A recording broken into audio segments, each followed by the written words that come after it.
and this is the Watercooler. How you doing today, Melody? I'm doing well. How are you? Doing pretty good. So, we had an exciting episode 3 Yeah. with the white bubble. Lots of people. Yeah, lots of people. Not sure if we're going to go on that format again, but It was interesting. it was. I think we have a lot more to go over. Yeah, for sure. So we're going to take a trip back to our, typical format that I think that we found some success with, which is doing some current event stories, and then getting, feedback on that. And let's just go ahead and dive right in. What do you think? Yeah, sure. Okay. What's our first story? Our first story, it's actually like story 1 of 2. Okay. Okay. So a Texas teacher was fired for wearing a Black Lives Matter face mask. Well, that's whack. So basically what it boils down to here is that a Lillian White, an art teacher at Great Hearts Western Hills, a public charter school in San Antonio, she began wearing a face mask that read, quote, Black Lives Matter and, quote, silence is violence after the charter school reopened in the summer for in-person work days. But at the time, students were not on campus. So she was wearing these masks, right? And there's virtually no one there. I mean, there's no students. Mm-hmm. So she says she wore the mask to demonstrate her support for black students and faculty, but also to advocate for an anti-racism action plan and a more diverse curriculum. That sounds good. You So what's the problem? So nearly after 2 weeks of wearing the mask, White said she received a message from a school official asking her to stop. Quote, hey, can you start bringing a different mask on campus? We don't discuss the current political climate on campus.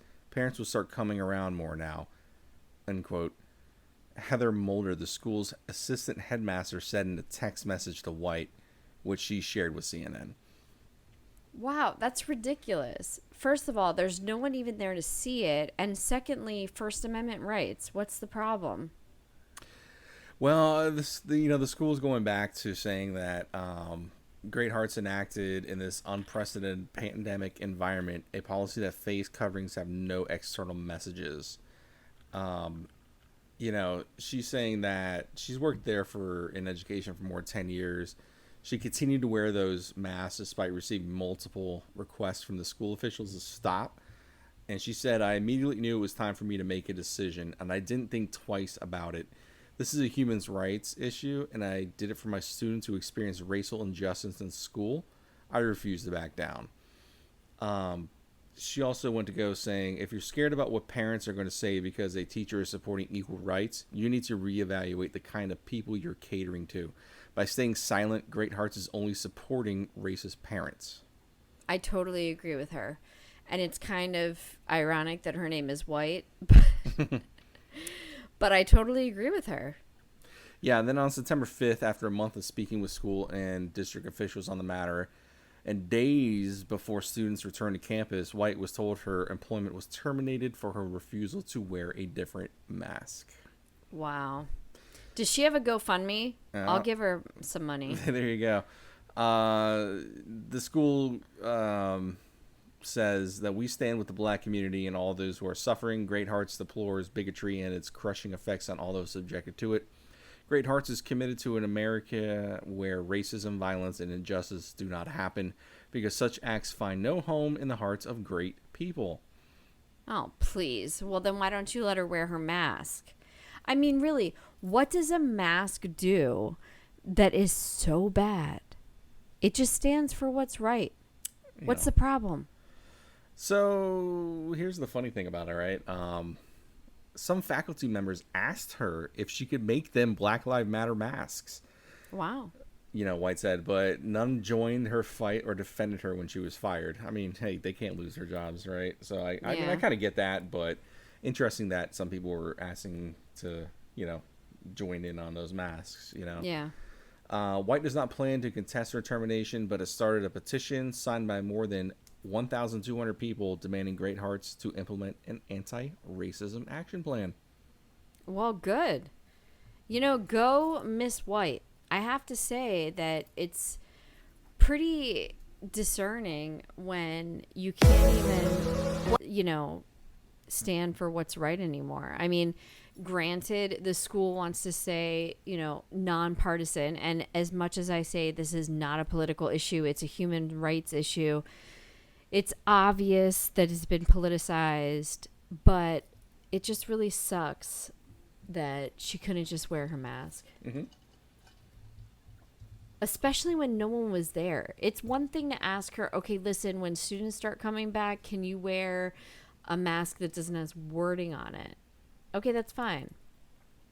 But to ask her to take the mask off, wear a different mask when no one is really there, it's clear. You're standing on the side of racism. So, earlier I said this is part 1 of 2, right?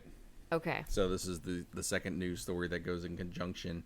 A Texas woman says she was fired by a Whataburger in Fort Worth for wearing a Black Lives Matter face mask to work. So here we go again, right? And similar cases are popping up all across the state and all over the country. Over the summer, 2 Texas teachers faced disciplinary action from their schools, one for wearing a mask and the other for displaying a Black Lives Matter sign, among other signs, in her virtual classroom. Ohio, a Taco Bell worker was fired for refusing to take off his Black Lives Matter mask. Same happened to a convenience store worker in New Jersey. And Whole Foods is being sued by 15 employees across 6 stores who are accusing the Amazon-owned grocery store of firing one employee and disciplining 40 others for wearing the mask and pins at work. I mean, again, why can't you have... there is so many people that wear pink ribbons to work for cancer, right? And cancer's not controversial, I guess, Yeah, but why is this controversial? Black Lives Matter. Mm-hmm. Well, that is a very interesting question, This is the problem. That Black Lives Matter has been politicized, and Black Lives Matter is a human rights issue. Black lives need to matter, just like breast cancer awareness lives, just like ovarian cancer lives. Every single life needs to matter equally, and it doesn't. So let me flip this one on you here real quick, Melody. This is going to be our commentary section here for just a moment before we move on to the next story. What do you think would happen to a teacher or a Whataburger employee or a Taco Bell employee or a Whole Foods employee who wore a Blue Lives Matter pin? I don't think, and I would bet, I really don't think a single thing would happen. Yeah. And that's the problem. What do you think blue there'd be lives something... don't even matter. You go to work and you can take your uniform off and you're just the guy or the woman before the uniform. Mm-hmm. Black people can't take their skin off. Well, what's interesting is that, you got a whole lot of feelings, in the black community with, of course, with the current, policing, where that they feel that they're being oppressed and being judged and whatnot. And to say Blue Lives Matter kind of in their face, it could be... It's offensive. Could be offensive to them, right? And as on the flip side, it's offensive to maybe white folk to see a Black Lives Matter pin or face mask, right? Right. But see, it doesn't matter. White people and the Blue Lives Matter movement is what matters. Black lives don't matter, and that is why we're here. Maybe good for another podcast. Yeah. I'm just super disappointed because you're right. If there was a Blue Lives Matter pin or a breast cancer awareness pin, nobody would lose their jobs. Nobody would be in timeout from their jobs or whatever, issue that the 40 others were disciplined under. But because they wore a Black Lives Matter mask, they were disciplined or fired. Yeah, a lot of firing going on. Ridiculous. Okay, well, interesting. We'll keep tabs on that, right?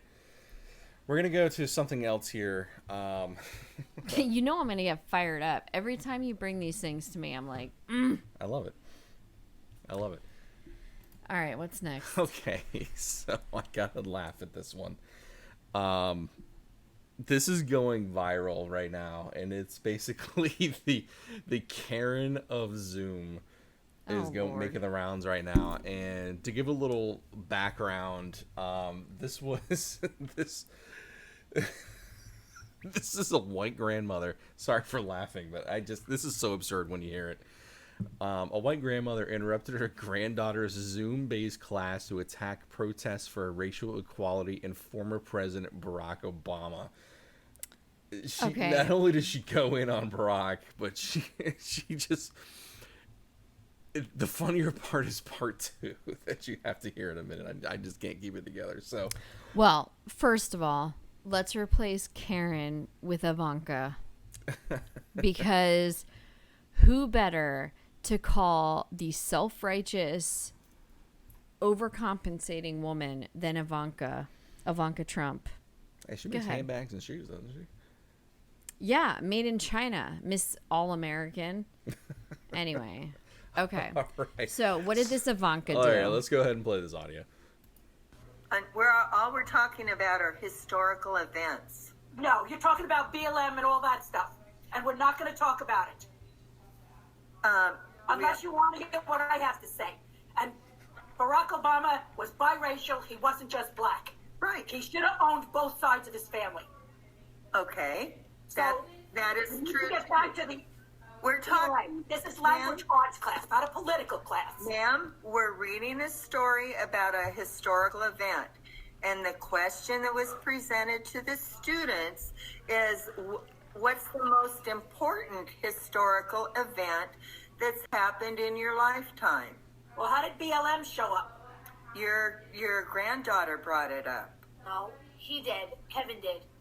Oh, Kevin, did you?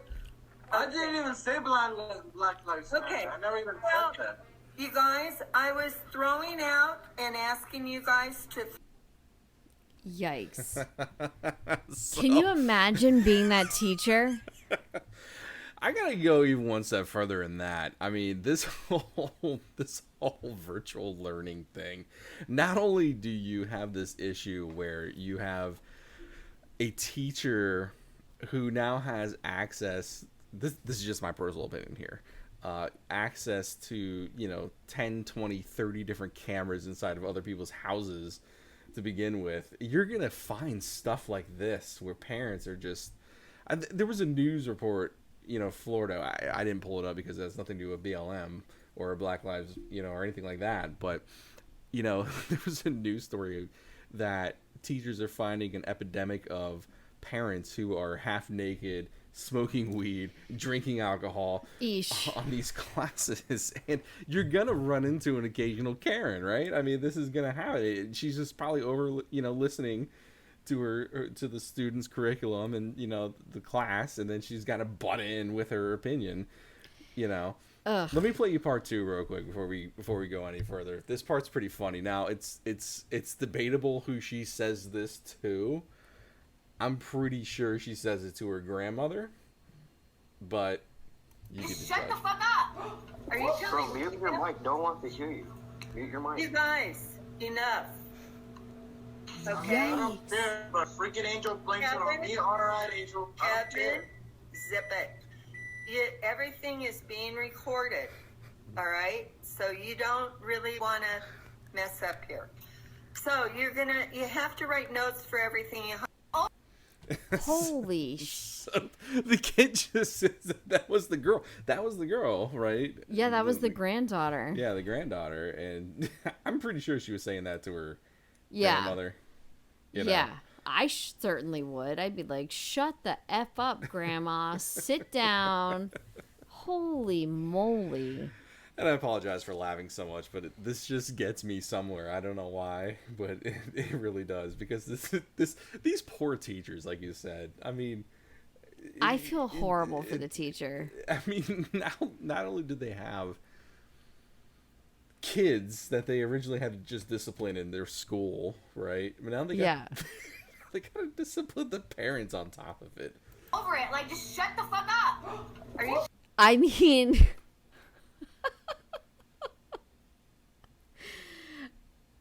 I share the granddaughter's sentiment.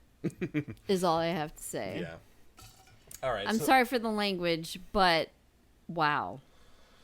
First of all, I feel bad for the teacher. Secondly, I feel really bad for the granddaughter. Yeah. Because she's living in a household where the grandmother certainly has full access to their household, possibly lives there, and she has to juggle like her relationship with her versus reality and non-racism, etc. Thank God no one in my family that I'm close with is anywhere near that. Mm-hmm. I mean, my parents are 100% BLM. They're in our group, Black Lives Now, blnow.org. And, you know, everyone is pretty much on the same page. I just can't imagine. You don't have that one racist uncle that just comes into, you know, Thanksgiving and is like, BLM, blah, blah.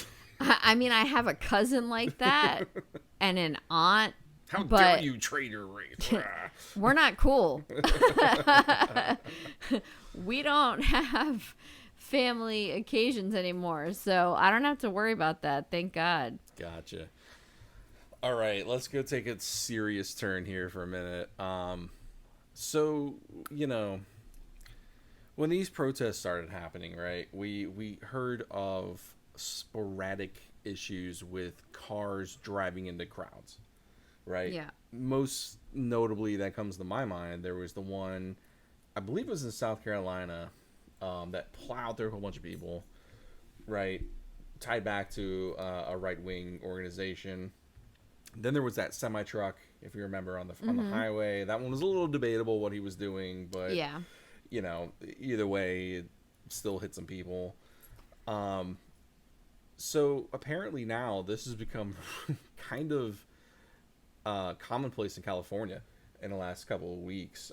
So another driver plows car into crowd during California BLM protests, third time this week. See, and this is why we have such a huge problem with the DeSantis proposal that he just put out that basically legalizes if you want to run over protesters, that's fine. Yeah, I mean, you know, so these demonstrators are out there calling for justice for Breonna Taylor, right? They were marching along Imperial Highway in Eberlinda, and they were confronted by counter-protesters, according to local news. And during that incident, a white sedan drove through the crowd of counter-protesters, which actually included individuals waving Trump flags. You know, one man was seen bleeding from the knee through photos shared from social media. Well, I mean, I was bleeding from my knee just a couple of days ago when I fell at the pool, but you know, sounds like nobody got seriously hurt, but the intention was there, right? I got a little video. He could have killed somebody, Of course. whoever this was. Got a video to show you here, Melody. I just want to see your reaction. Oh my God.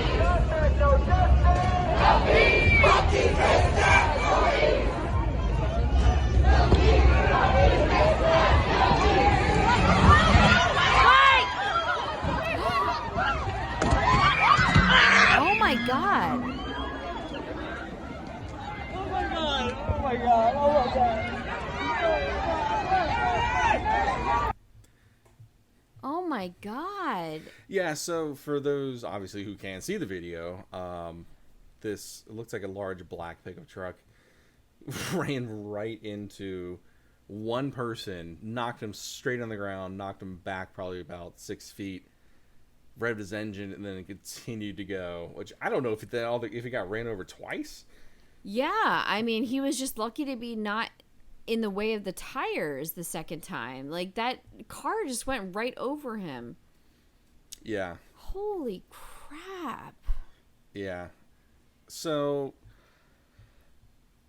I'm going to give you a couple of minutes here, Melody, if you want to talk through it. I don't really have any follow-up on this story. I just wanted to point out that this is starting to happen more frequently. and you brought in DeSantis. What are your thoughts on that? I mean, this is ridiculous. This is exactly what we were afraid of with the DeSantis proposal, because one of his items on the proposal is about the fact that you can just basically run over anyone in a, quote, disorderly protest without any legal reparation, and anything can be disorderly. If somebody throws a can on the ground, it's disorderly. I mean, there's so much room for interpretation on his proposal. It's disgusting, and it's absolutely an act of war on BLM and, frankly, any peaceful protest, because even the teachers were protesting not too long ago, and had someone thrown a cup on the ground, they could have been acted as disorderly. So the fact that he wants to make it legal to be able to run down protesters in a car is just disgusting. And that's exactly what just happened in this video, and it's super sad. I mean, it's bad. Yeah, I mean, hey, I don't think at any point in time should anybody be running anybody over with a vehicle. I mean, that's take protests out of the situation, right? If you do that, that's typically a criminal offense. To just run someone over. DeSantis you don't do wants that, to right? make it non-criminal. Yeah, I mean, you just don't do that. So, yeah, don't know where to go with that. Let's cover this one real quick. Public support for Black Lives Matter movement has dropped since June, a report finds, filed by CNN. Yeah, this is like our first podcast. Unfortunately, we've had a lot of support fall, but this looks like it's fallen even more. Yeah, just a couple quick highlights, because like you said, we covered this one already, kind of, right? But just a couple quick notes in here. A majority of adults, 55%, say that this month that they support the movement, but it's a notable drop from the 67% who said the same between June 4th and 10th, reported by Pew Research Center. Among respondents who say they strongly support the movement, the numbers dipped to 29% between September 8th and 13th from 38% 3 months prior. Man, this is even sadder than our first protest, because originally I thought it dipped to 60%, but what you're saying, if you go up, is from 55%, it's dropped now to 38%.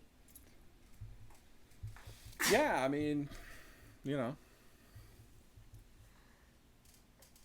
sorry, sneeze break, guys. Sorry, guys. That's so sad.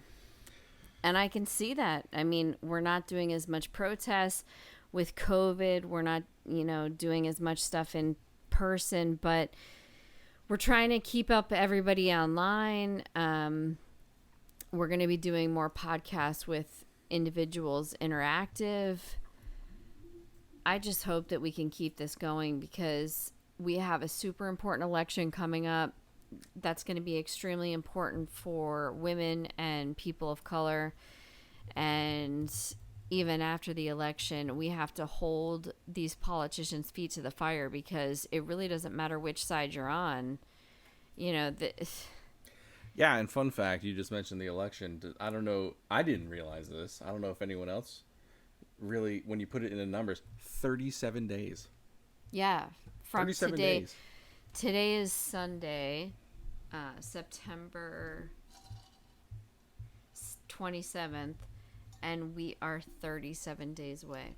Mm-hmm. So by the time this is posted, we'll be 36 days away. And I'm pretty worried about it. I'm not going to post it tonight? Well, maybe.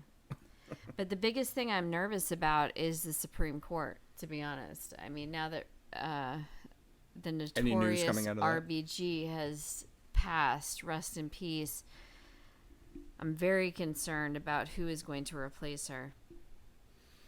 Yeah, I mean, I got to be honest, we've been pretty busy the last few days, and I have not been following. I've been hearing some rumblings through notifications on my phone.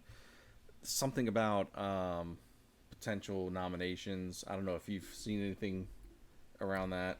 Yeah, there's this devil woman that's basically going to close Devil woman, every door that RBG opened. But anyways, that's not the point of this podcast. I'm just super nervous, especially because You're worked up. as support, well, yeah, I'm worked up because as support goes down, you see a decline in a lot of areas. You see a decline of supporting Black-led businesses. You see a decline of supporting Black-led initiatives, and a lot of those help the homeless, low-income children. You know, these are support that the government doesn't give, that, you know, other organizations don't give, and I'm just concerned overall. Sure. So let's pivot here for a minute. I think we're going to probably wrap this one up a little early tonight. Yeah. Let's go ahead and pivot here for a minute. Do you want to give any updates on the Be On Now organization? Yeah, we are officially filed as a nonprofit corporation. And Pending review by the state, right? yes, and we've completed our 501c3 application, and it's in review. So I'm feeling pretty good about that. Yeah. And we backdated it to June 1st, so everybody is, you know, tax-free that's donated so far. I feel good. Good. I feel like we're on the right track, and that's again why I want to keep the momentum going. I don't want this to die. I want to keep the movement. Black Lives Now. Now is the time to elevate our Black and brown brothers and sisters. This is when they need us the most. When everybody else has given up because of fatigue or tired of the BS, tired of hearing about it, don't want to do anything in their own lives, things are going on, this is when we need to show up. And I just pray and hope that our followers will rally and get behind us and we can show up. Well said. Thank you. Okay. So we're going to call this a podcast. The official fourth podcast. Fourth episode, yeah. Any parting thoughts, Melody?